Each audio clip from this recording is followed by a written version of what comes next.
নকশা লাইভের সকলকে স্বাগতম। আজ আমরা জানব কিভাবে একটি মুভি পোস্টারে টেক্সট স্টাইল ব্যবহার করা হয়েছে, অর্থাৎ কত সহজে আমরা এই টেক্সটের স্টাইলটি করতে পারি।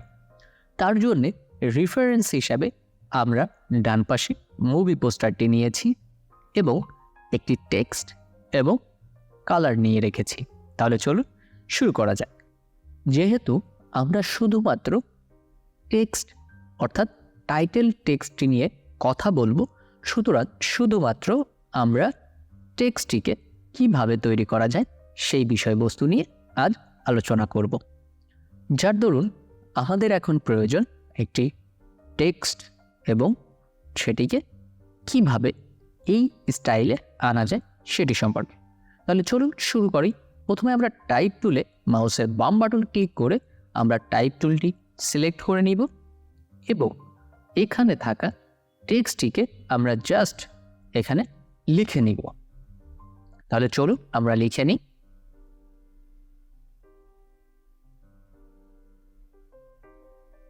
ওকে, এবার আমরা আমাদের সিলেকশন টুলের মাধ্যমে টেক্সটটিকে একটু বড় করে নিব। আমরা এবার আমাদের পছন্দ মতো একটি ফন্ট নিয়ে নিচ্ছি, যেটি দ্বারা আমরা এই ইফেক্টটি তৈরি করতে পারবো। এবার এটিকে আমরা একটু বোল্ড করে নিলাম। এবার ক্রিয়েট আউটলাইনের মাধ্যমে আমরা একে শেপে পরিণত করে নিচ্ছি। দেখুন, এইবার আমরা এই শেপটিকে আমাদের ব্রাশের মধ্যে নিয়ে যাব, অর্থাৎ আমরা আর্ট ব্রাশ সিলেক্ট করে ওকে করব। সুতরাং আমরা তৈরি করে নিলাম এই টেক্সটের মাধ্যমে একটি ব্রাশ। দেখুন, আমি পূর্বেই আরও দুইটি ব্রাশ রেডি করে রেখেছিলাম জাস্ট আপনাদের দেখানোর জন্য। তো আমরা যেহেতু নতুন ব্রাশ তৈরি করলাম, আমরা এটি নিয়েই দেখব। এবার আমরা লাইন টুল নিব এবং এখানে একটি লাইন দিব এবং আমাদের ব্রাশ প্যানেল থেকে আমরা আমাদের টেক্সটটিকে সিলেক্ট করব। তো প্রথমেই আমাদের যে কাজটি করতে হবে, আমরা আমাদের টেক্সটটিকে আগে শেপ তৈরি করে নিব। তার জন্যে আমাদের যেটি লাগবে উইথ টুল লাগবে, যেটির শর্টকাট শিফট ডাব্লিউ। অর্থাৎ আমরা পূর্বেই জানি এই টুলটির মাধ্যমে স্ট্রোক থেকে লাইন বাড়ানো এবং কমানো করা যায়, অর্থাৎ স্ট্রোকের ভেরিয়েশন তৈরি করা যায়। দেখুন, আমি মাঝখান থেকে জাস্ট আমার মাউসের বাম বাটন প্রেস করার সাথে সাথে আমার মাঝখানে যতটুকু আমি দিয়েছি ততটুকু রয়েছে এবং ডানে এবং বাঁয়ে বড় হয়ে রয়েছে। এবার আমি আমার ডান পাশের অ্যাঙ্কার পয়েন্টে ক্লিক করে বড় করে নিচ্ছি এবং বাম পাশেও বড় করে নিচ্ছি। দেখুন, খুবই সহজ একটি বিষয়। প্রথমে আমরা একটি টেক্সট নিব, সেটিকে ক্রিয়েট আউটলাইনের মাধ্যমে শেপ তৈরি করব, তারপরে সেটিকে আমরা ব্রাশ প্যানেলে রাখব। এরপরে আপনি আপনার পছন্দ মতো একটি শেপ তৈরি করে একটি লাইন তৈরি করে আপনি ব্রাশ প্যানেল থেকে জাস্ট টেক্সটটিকে সিলেক্ট করে দিলেই আপনি এইভাবে পরবর্তীতে উইথ টুলের মাধ্যমে আপনি আপনার পছন্দের শেপটি তৈরি করতে পারবেন। তো দেখুন, আমরা চেষ্টা করলাম ওই মুভিটির স্টাইলে করার মতো। এবার আমরা এটিকে একটি পরিপূর্ণ শেপে তৈরি করে নেব। তার জন্য আমরা অবজেক্টে যাব এবং এক্সপ্যান্ড অ্যাপিয়ারেন্স। দেখুন, এটি শেপ তৈরি হয়ে গেছে। এবার আমরা যে বিষয়টি করব, যে নিচের শ্যাডোটি কিভাবে তৈরি করব। নিচের শ্যাডোটি তৈরি করার পূর্বে আমরা কালার অ্যাপ্লাই করে নিব।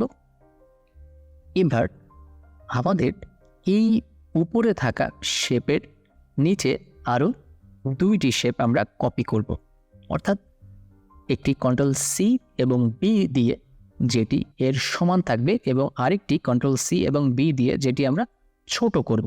দেখুন, আমি আমার শিফট এবং মাউসের বাম বাটন প্রেস করে ছোট করে নিলাম এবং এই দুটিকেই আমি ব্ল্যাক কালার করব, কারণ যেহেতু আমার উপরে রেড কালার থাকবে এবং শ্যাডোটি থাকবে ব্ল্যাক কালার। আমি উপরের টেক্সটটিকে কন্ট্রোল 2 দিয়ে লক করে নিলাম।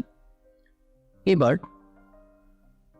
আমি ব্ল্যাক কালার করে দিলাম ঠিক এই টেক্সটির পিছনে যে টেক্সটটি রয়েছে এবং দুটিকে একসাথে সিলেকশন বাটন দ্বারা সিলেক্ট করার পর আমরা অবজেক্ট, ব্লেন্ড এবং মেকে ক্লিক করব।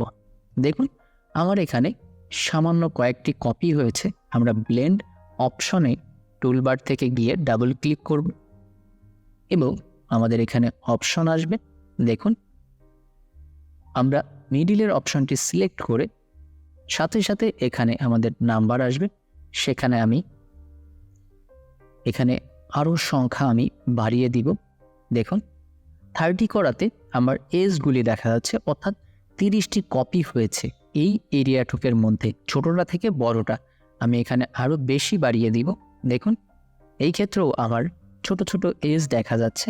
সো আপনি যত বাড়িয়ে দেবেন তত ব্লেন্ড হবে, তত বেশি করে ব্লেন্ড হবে।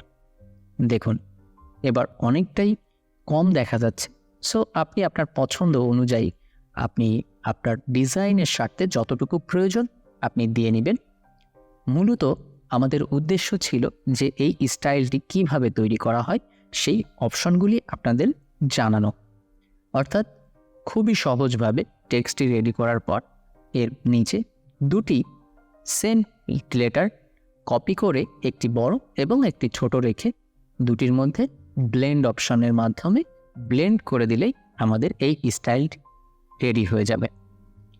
আশা করি টিউটোরিয়ালটি আপনারা খুব সহজে বুঝতে পেরেছেন এবং এটি আপনার ভবিষ্যতে আপনাদের কোনো না কোনো ডিজাইনে কাজে লাগবে।